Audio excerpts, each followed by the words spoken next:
උදේම නැගිටලා මෙන්න මේ විදිහට රෙඩි වෙලා පොඩි ගමනක් යන්න තමයි අපි දෙන්නත් එක්ක මේ ප්ලෑන් කරන්නේ. මෙන්න මේ විදිහට ෂූටි මේකප් එකකුත් ඉතින් දාගන්න ගමන් මම පොඩි වීඩියෝ එකකුත් ගත්තා. මාසේ අන්තිම නිසා ගෙදරට අවශ්‍ය බඩු ගන්න තමයි අපි දෙන්නත් එක්ක මේ විදිහට මේ ලෑස්තිලා යන්න හදන්නේ. ඉතින් දැන් ලෑස්තිලා තියෙන මේ මගේ ෆයිනල් ලුක් එක. මේ වීඩියෝ එක චුට්ටක් දිගහඳ මම part 1 part 2 තමයි ගේන්න ප්ලෑන් කරන් ඉන්නේ. බලමු අපි කොහෙද යන්නේ කියලා මුලින්ම. දෙන්නත් එක්ක ටක් ගාලා ලෑස්තිලා පල්ලෙහාටත් ඇවිල්ලා සින්දුවකුත් අහන ගමන් අපි මේ යන්න හදන්නේ සීට් මාළු මාකට් එකට. වෙනදාට නම් අපි දෙන්න ඉක්මනට ලෑස්තිලා කරලා වෙලස්සනින් මෙතනට එනවා. ඒත් අද අපිට එන්න පරක්කු වුණා. පේනවනේ පොඩි සාමකාමී ට්‍රැෆික් එකකටත් අපි වහු වුණා.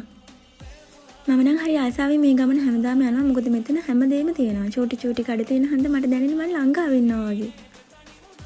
ඔන්න ඉතින් අපි ආවා. මෙන්න මේක තමයි මාළු මාකට් එක. මේක මේ අලුතෙන් හදලා තියෙන්නේ. කලින් නම් අපි ගියේ ටිකක් වෙනස් පරණ තැනකට. හැබැයි දැන් මෙතන ටිකක් වෙනස්. ගිහිල්ලාම බලමු.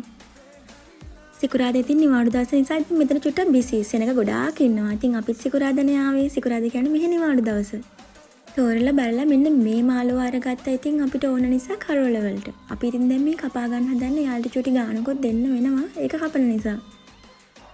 චුටි ආසාවක් ආව මෙන්න මේවත් ගන්න අපි මස් මාළු ඔක්කොම අරගෙන දැන් ඉතින් මේ හදන්නේ ගෙදරට අවශ්‍ය අනිත් බඩු ගන්න ලිස්ට් එකකට යන්න. ඉතින් ඊළඟ වීඩියෝ එකකින් ඊටු ටික බලමු ගිහින් එන්න.